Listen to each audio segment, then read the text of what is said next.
magazine. See my face on the big screen.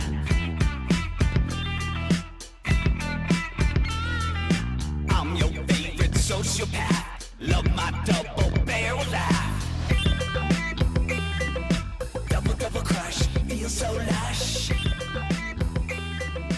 Double crush, need that rush. All right. Nate, I know you've been here at the barn before a couple times, right? Yes, quite a few times. I've been here a few times as well, but I want to say welcome to the barn. How you doing, Nate? I'm doing really good. It's always nice to be. I'm always in a good mood when I'm here at the Man, barn. It's exactly, and it's good to see you, man. Oh, likewise, dude. Fucking, it's seeing you is a fresh breath air. Breath of fresh air. You almost had it. Fresh breath air, breath of fresh air. Yeah. I've heard it both ways. Yeah. Nate, you and I haven't talked for a while, and we're going to get to that later, but I want to talk first about something that's happened since the last time we talked, and that is Nate Barron Presents. First off, I'm so happy for you, proud of you, glad that you are wanting some attention brought to some veterans issues and charities, and that's great. And so walk us through it. Thanks, by the way. That was fucking sweet words. It's really awesome that that you're doing this. It's something that I think was needed around this area. And so walk us through the history of it, the evolution of the idea, where it started and where it ended up. Like we said, we were trying to figure out earlier how long ago it was. I'd say about 4.5 years ago. I had a friend, my buddy, Andrew Ryan, little shout out, real awesome musician. He was just constantly hounding me about when you can do stand-up. Because he knew I was just a stand-up nerd. And I've always been a stand-up nerd since, the first stand-up special I got to see, was Robin Williams, Live at the Met. Good one. You're going to start somewhere. I don't know how my mom and dad let me watch this. I think they thought Robin Williams. I think they thought Mork from Mork. I don't think they thought he was going to be grabbing his bulge and calling his cock Mr. Happy and whatnot. But then Sam Kinison. I really got into it. Then the early 90s, I'm really going back. But yeah, then early 90s, Def Jam, Comedy Jam got into that. Yeah. Long story short, he hounded me along to the point where I'm like, fuck it, let's go. So we went to an open mic up at Heavy Anchor with Chad Wallace. Shout out, Chad. And I just talked about something I could talk about for 5 minutes. I didn't try to be funny. And then I loved it. Nate, isn't the point of stand-up comedy to be funny? No, you're exactly right. But I didn't put all the thought into, just get it over with. Just get up on stage and talk. Okay. And then, of course, I wanted to try to be funny, but I just wanted to fill the time. Yeah. It was... if the preacher gets up on the pulpit and says, I don't care if you believe in God or not. It's like, hey, man, isn't that your job? What else are you here for, man? Yeah. Faith? What happened? Where's that at? But so... And then I got hooked. Kept going steadily to open mics like once or twice a week up in St. Louis. I got to know all the comics up there. And then down here, I'm like, why don't we have stand-up comedy down here? I know people love it because everyone's watching the same Netflix as I am. Oh, right. I know they're seeing Bill Burr. I know they're seeing Chappelle and Segura. And we all know everyone's seen the Machine Kreischer. Mm-hmm. So I'm like, I just walked into Spokes one day and I'm like, hey, would you guys want to do a comedy show? And his eyes lit up. He's like, that sounds like a really good idea. It was a hit. And then boom. I just kept going. About once every 3 months, I'd go to Hub's Pub in Bonterre, Hub's with Tosi, VFWs, sold both of those. Ambets. What was the last show? When and where was the last one? Last show was 2 months ago. It was at Tinker's. Mm-hmm. That was a really good show, too. Yeah. Shout out to Tinkers, man. Yeah. Oh, Bill? Oh, man. The pork chops? I call them Brontosaurus burgers. Yeah. All right. Hey, when's the next show, Nate? Well, that's fun. March 18th at Slaughterhouse Brewery in Park Hills, Missouri. Babe, you busy? You guys are invited. We're going. Nah, it's going to be a great time. We're going. She probably won't laugh. She won't get any of the jokes. The next show, Slaughterhouse Brewery on March 18th, Friday. And who's going to be there? Well, we got a nice little showcase. I got David O'Donnell. Mm-hmm. Shout out, David. Then I got Jenny Lynn as our special guest. And then we got we got Matthew Barnes. Fucking love him. JB Buchanan, gonna kill it, JB. And then my girl, Mary Jane. Where do you see it going? What's your goals? Where do you see this leading? HBO comedy special? I don't Electric Bill. Yeah, there you go. Maybe some groceries. I don't know. Kids' college fund. Right. It's good to have goals, Nate. Nah, I don't know. My goals with these shows is, am I able to come back? There you go. If I make anything, fuck yeah, that's what I should, that's what I should be going for. But I'm not really in it. I'm not a businessman. I'm a jokesman. I'm not a businessman. I'm a businessman. Man, yes. I remember you saying that on a podcast one time, a Jay-Z lyric. I want to talk about. We've met, me and Dewayne. Yes, we go back quite a ways. All right.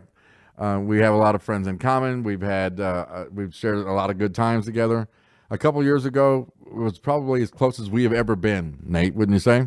Yeah. From the years of hanging out, through in group settings, we kind of brought it more to a personal, gay level. Yeah. It almost went gay for a minute, but we fought through it. There was an incident, and it led to kind of a falling out with Nate and I. And I'm going to air the dirty, not all the dirty laundry, but enough. So not so that we can beef it out, so that we can hash it out. Because I miss your friendship, okay? I miss hanging out with you, man. There was a girl that you introduced me to. She had many fine qualities, at least 2 that I can think of. But she had many less than admirable qualities. One being a fucking psycho. She said some things to you that there was certainly, my goodness, we won't repeat the things that she said because they are really that bad. So flash forward a little further, and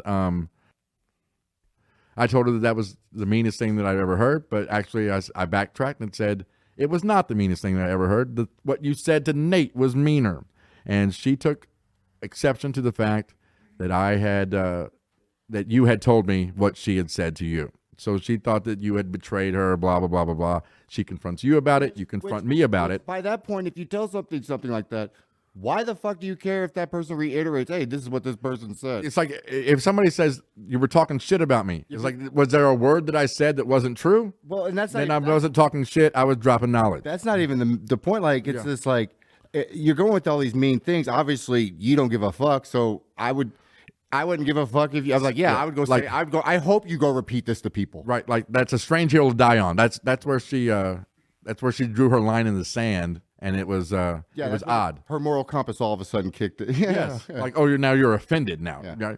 So from my perspective, when you mentioned that I shouldn't have said that, you're right, and it wasn't stubbornness that kept me from apologizing for it.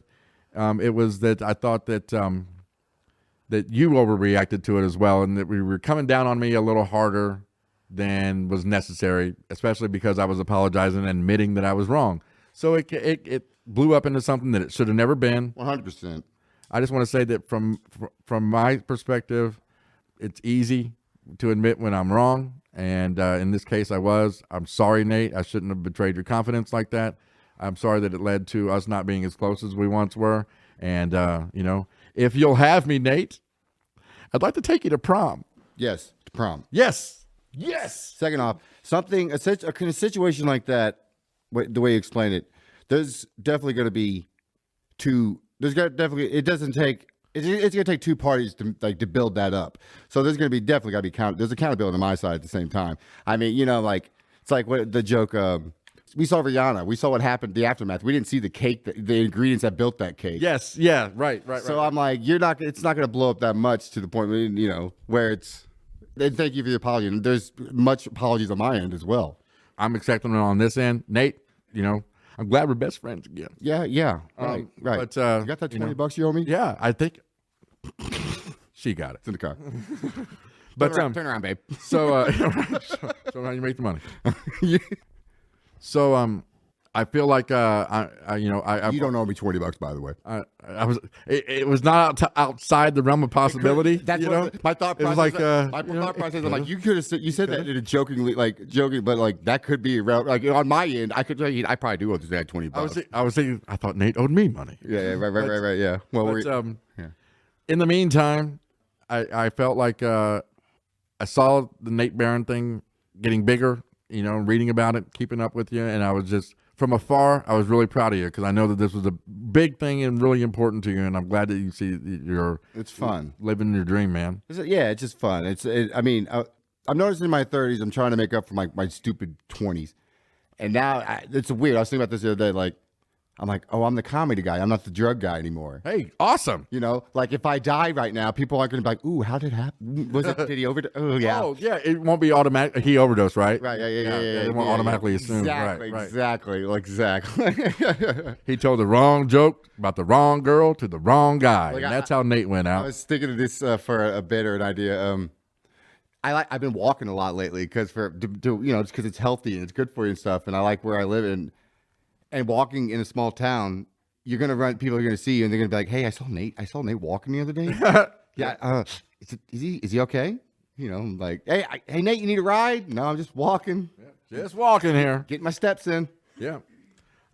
So we got the March 18th show. Anything beyond that already on the books, or There will be 100%. There will be, but this is I'm talking to Bullpen about getting something going on there. yeah? Yeah, so that's gonna be. I'm starting to kick it in gear now. Is there are there places that are like coming to you saying, "Hey, man, we want to put a show on here"? Actually, yeah, I think AmVets reached out just the other day. They want to get something going on out there, and yeah, That's awesome. but yeah, awesome, man. it's starting to like I'm starting like let's kick it in gear more. Let's kick it in gear a little bit more, Nate. Like I've established a little bit of a brand, a little bit of a foundation now over the past 3 years, you know, and I'm like, and I've showing that like I feel like good reputation with the good quality shows because that's the comics I book are the comics I would want to watch. That's cool. That's awesome. Hey, I'm going to switch gears for a second. I mean, staying in the same vein, but let me ask you this.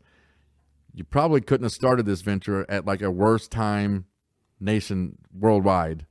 You know what I mean? Like with people not being able to go out as freely or maybe that being restricted a little bit. Well, I started it about 2 years before. Okay, good. So I had that going, and then that definitely put a damper on. I mean, but it's not paying the bill. I mean, it's just something to do. But yeah, things are getting back to normal now, and I'm like, all right, Nate, you built a brand, you built a little foundation, you can start kicking in, putting it in go a little bit more now, and probably get something a little bit better. I mean, a little bit more.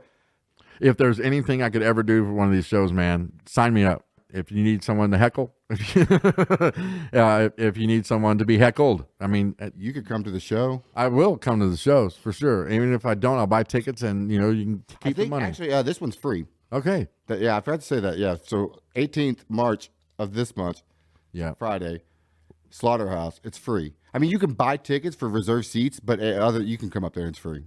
All right. With the reserve seatings, do they get to throw things at the stage? No. No, but they do come with ponchos because I smash. I smash Jello. Nate, it's been done. Tell Gallagher too that. Yeah.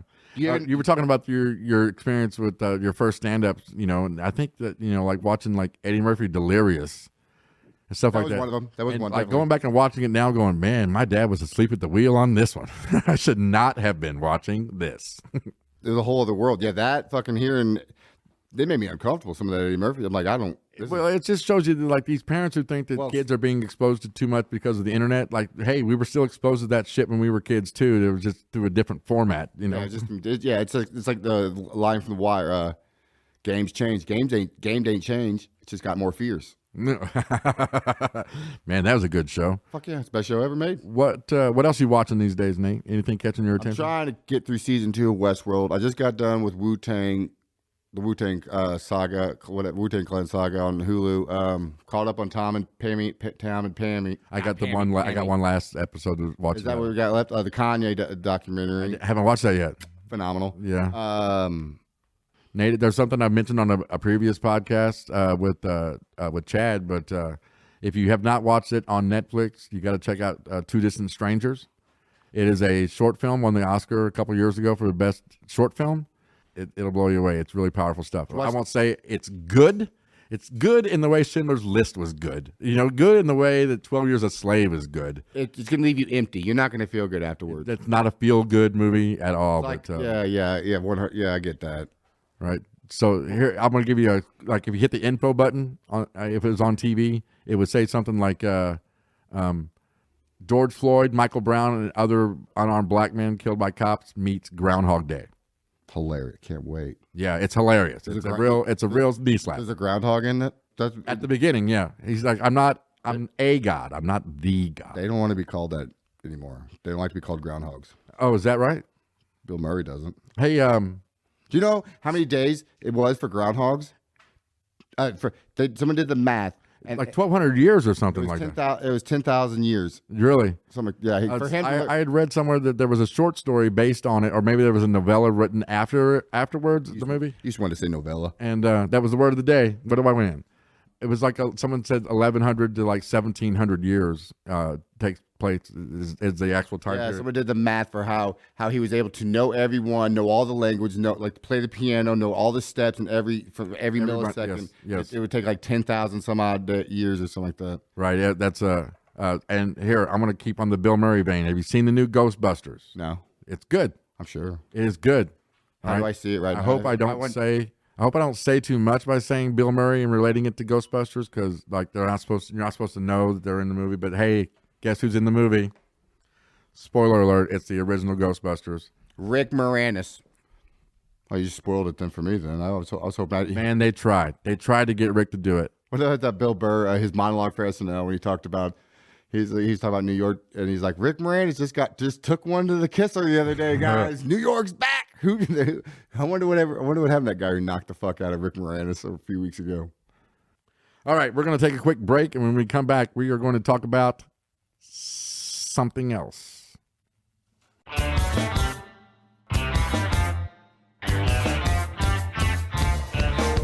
Hey, this is Chad from The Barn, and this video is brought to you by Reynolds Landscaping and Lawn Care. Contact Shane Reynolds at 573-516-2387 today for a free bid and to schedule your projects. It's time to get those projects up and going for the spring and summer season. No job is too big or too small. Contact Shane Reynolds at Reynolds Landscaping and Lawn Care at 573-516-2387 for a free bid and to schedule your projects.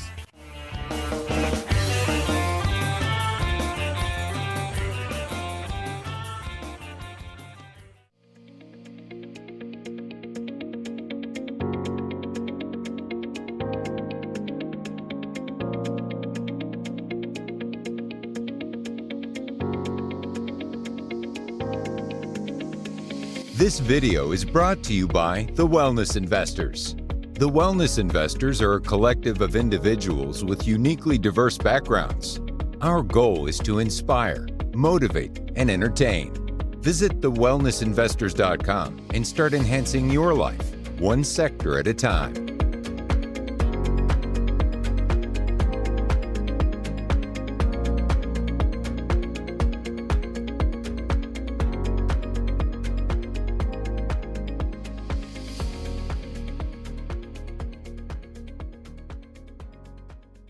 And we're back. Nate, check out Two Distant Strangers. I think you'll dig it. Reservation Dogs, fucking phenomenal. Is it? Fucking phenomenal. Okay. And this is why, like, I'm watching Tiger Belly, Bobby Lee's podcast, and he had Mark Maron on there, and they got to talk about television. In fact, Bobby Lee's on the show a little bit, and Mark Maron's like, this. He's like, it's the most original television show I have ever seen. And I'm like, Mark Maron. I was like, Maron, that's a bold statement, and he's right. Just because you don't, is there ever a portrayal of Native Americans, like modern day, on the reservations? It's like, Wow. It's a phenomenal show. I love that even after all these years and all these hours spent in front of the TV, that sometimes I can still be surprised. It's a pleasant feeling when I get like that mind fuck, and you're like, all right, I can still get my mind fucked. Yeah. Or the same with laughing, like Veep. Movies and comedies are done. Comedy's going to TV now. It's going to fucking episodic. Because no one wants to put the money and take a risk with comedies with movies anymore. It's something I wanted to ask you about, okay? Now, you and I grew up, and some of these movies might have even been before what you call our time, but I want to talk about a dying genre of movies, I think, and that is the parody movie, the Naked Guns, the Airplanes, the movies like that spoof, modern takes, modern movies and everything. They've tried in other ways to bring it back with like the scary movie kind of things and stuff like that, but I don't think it's worked. I think it worked for not for our demographic or maybe for you and I, but I think they did because they made like 6 or 7 of those scary movies. I didn't watch it. Also, you got to. Neither did I, but a lot of people did. They come to the theaters. And also, that's the Wayans brothers. Don't be a Menace South Central. I mean, that was good. That's what they do. They spoof too. They're in that world. I throw the Wayans. I don't know which. But it's like I think that. But I think there are spoof movies.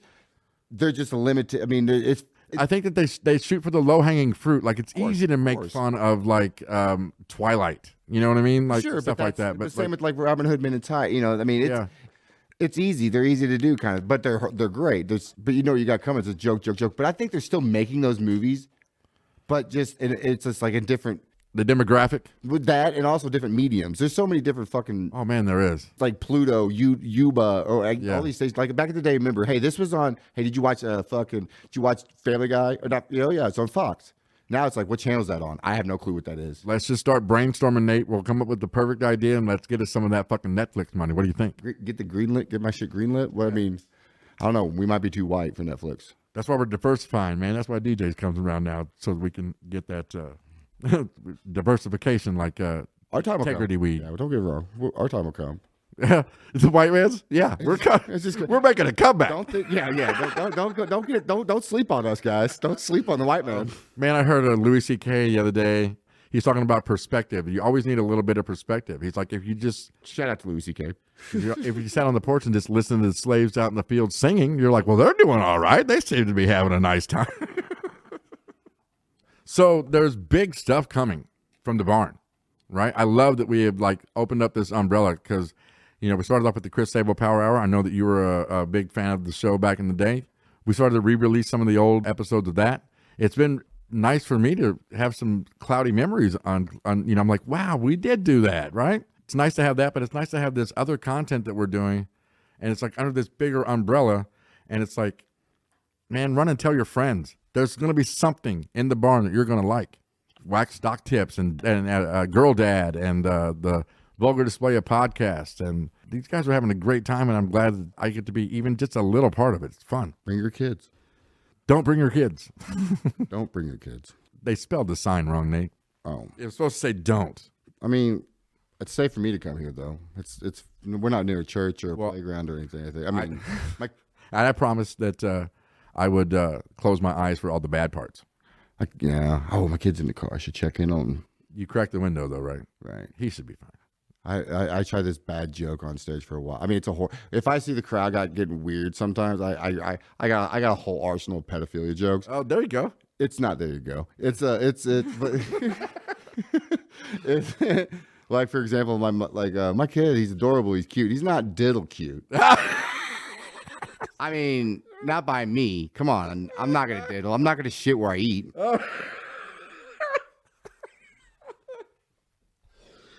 Oh my gosh, Nate, that seems like a good place to stop. That's what he said.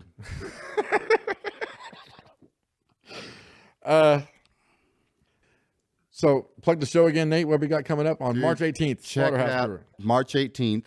There's going to be joke slanging at the Slaughterhouse Craft Parlor in Park Hills on Main Street. I believe that's 324 Main Street. It's going to start at 8 o'clock, probably 8:30. I don't know. Don't be stupid. Don't be weird. Just come. Yeah, and tell your friends. If you got them. Yeah, most of you probably don't. You're listening to this podcast. And if you don't, tell your kids.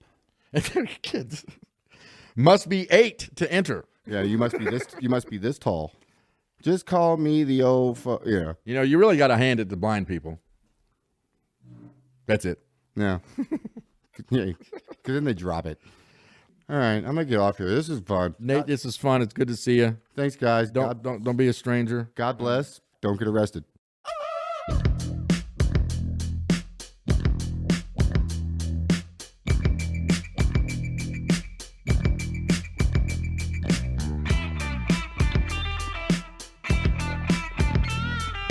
Want my name in the magazine, see my face on the big screen.